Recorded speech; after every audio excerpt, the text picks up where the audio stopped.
আসসালামু আলাইকুম। আশা করছি সকলে ভালো আছেন। তো বর্তমান সময়ের সবচেয়ে আলোচিত একটি জিনিস, নবম পে স্কেল কবে আসবে?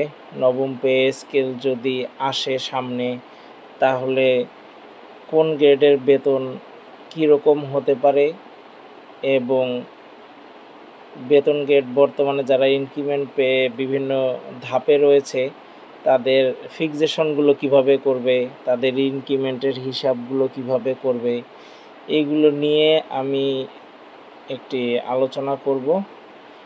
তো আশা করছি আপনারা সকলে আমার সাথে থাকবেন।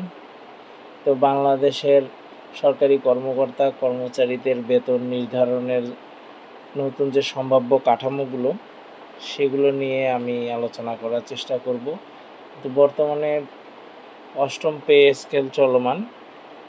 2026 সালে পে স্কেল ঘোষণার সম্ভাব্য দুটি পদ্ধতি, একটি হচ্ছে পার্থক্য যোগ পদ্ধতি বা ডিফারেন্স এডিশন মেথড, আর একটা হচ্ছে ইনক্রিমেন্ট ফ্যাক্টর পদ্ধতি বা ইনক্রিমেন্ট ফ্যাক্টর মেথড। তো এই দুটির মধ্যে প্রথমে আমরা পার্থক্য যোগ স্কেল বা পার্থক্য যোগ পদ্ধতিটা এটা নিয়ে যদি আলোচনা করি, এর ফর্মুলাটা এভাবে কাজ করবে যে পার্থক্যটা কিভাবে বের হবে। আমাদের বর্তমান যে অষ্টম পে স্কেলের বেসিকটা, এই বেসিকের সাথে আমাদের যেই গ্রেডে কর্মরত আছি সেই গ্রেডের যোগদানের সময়ের যে বেসিকটা সেটি যোগ হলে আমাদের পার্থক্যটা বের হবে এবং এই পার্থক্যের সাথে যে আমাদের নবম যে পে স্কেলটা আসবে সম্ভাব্য, সেটির যে বেসিকটা থাকবে, মানে স্টার্টিং প্রারম্ভিক যে বেসিকটা, সেটি পার্থক্যের সাথে যোগ করলে আমাদের নতুন বেসিকটা বের হবে এবং আমরা ওই বেসিকটাতেই ফিক্সেশন করব। এখন এক্স্যাক্টলি যদি সেই অ্যামাউন্টটা না হয়, তাহলে আমাদের পরবর্তী যে উচ্চতর ধাপটা থাকবে সেই ধাপটাই ফাইনালি আমাদের বেসিক হিসেবে কাউন্ট হবে।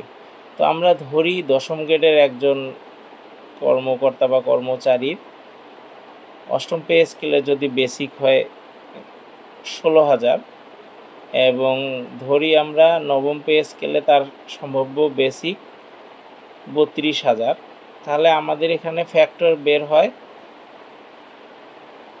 8,870 টাকা, যার সাথে 32,000 যোগ করলে হয় 40,870 টাকা। তো এখানে আমরা দেখি, এটা আমি আনুমানিক একটা 5% ইনক্রিমেন্ট ধরে একটা ধাপগুলো লিখেছি, এটি আনুমানিক।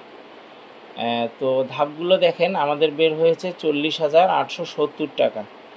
তো এর আগের ধাপে দেখেন 40,841 টাকা আছে, তার মানে এটি আমাদের বেসিক হবে না। আমাদের যেহেতু এটি বের হয়েছে 40,870, তার মানে হচ্ছে আমাদের 42,883, এইটাই হবে আমাদের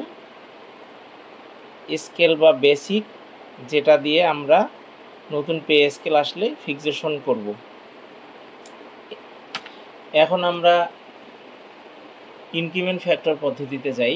ইনক্রিমেন্ট ফ্যাক্টর পদ্ধতির যে ফর্মুলাটা আছে সেটি হচ্ছে, আমাদের ফ্যাক্টরটা বের করতে হলে আমাদের বর্তমান যে অষ্টম পে স্কেলে যে আমরা বেসিকটা পাচ্ছি আমাদের রানিং, সেই বেসিককে আমরা আমাদের উক্ত গ্রেডের যোগদানের সময়ের যে বেসিকটা আছে সেটি দিয়ে আমরা ভাগ করলে আমাদের ফ্যাক্টরটা বের হবে।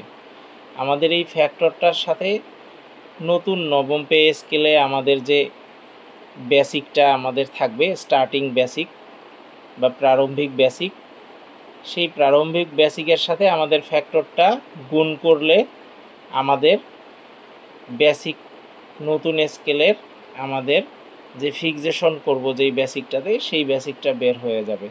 এখানে উদাহরণস্বরূপ আমরা আগে দেখিয়ে দিয়েছি যে আমরা প্রারম্ভিক বেসিকটা নতুন পে স্কেলে ধরেছি 32,000, তাহলে আমাদের এখানে ফ্যাক্টর বের হয়েছে 1.5544, মানে 49,740 টাকা।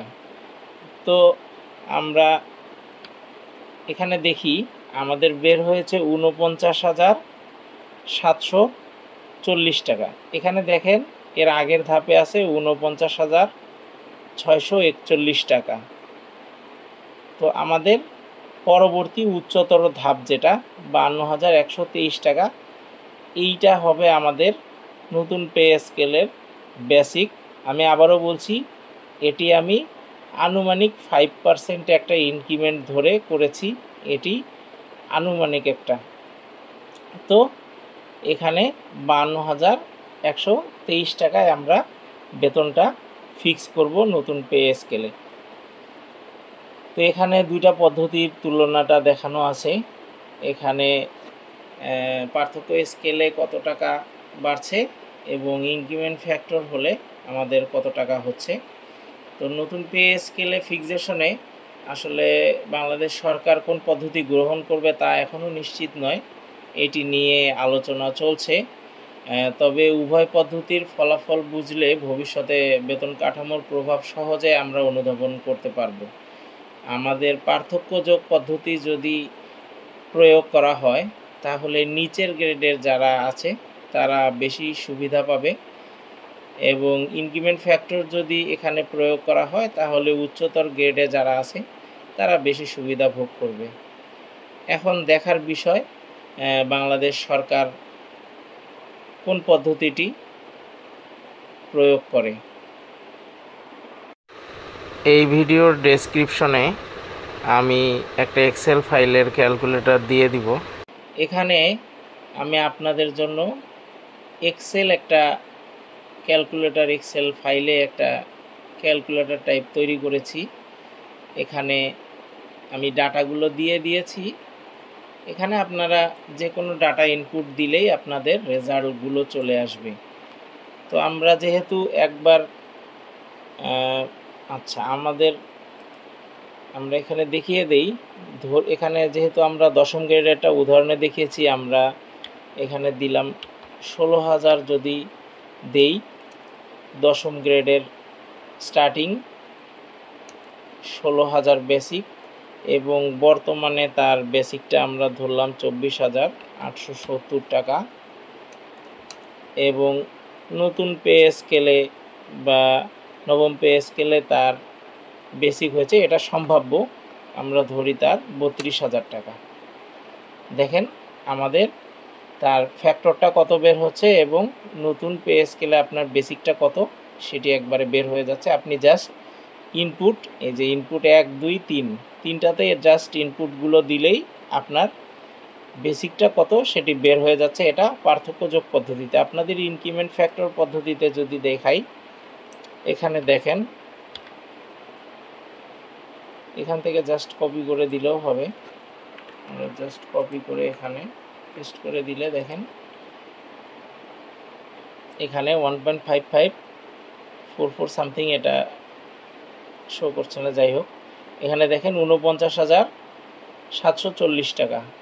এই যে ৪৯,৭৪০ টাকা, তার মানে এর পরবর্তী যে উচ্চতর ধাপ সেটি আমাদের কাউন্ট হবে। তো আমি আমার সাধ্যমতো আপনাদের বোঝানোর চেষ্টা করলাম। এরপরও যদি আপনাদের কারো কোনো প্রশ্ন থাকে দয়া করে আমার ভিডিওতে কমেন্ট করবেন, এবং এই ধরনের আরও ইনফরমেটিভ ভিডিও পেতে এবং সাথে সাথে পাওয়ার জন্য আপনারা অবশ্যই আমার চ্যানেলটি সাবস্ক্রাইব করবেন। তো সকলকে ধন্যবাদ জানিয়ে আজকের ভিডিও এখানে শেষ করছি। আসসালামু আলাইকুম ওয়া রাহমাতুল্লাহি ওয়া বারাকাতুহু।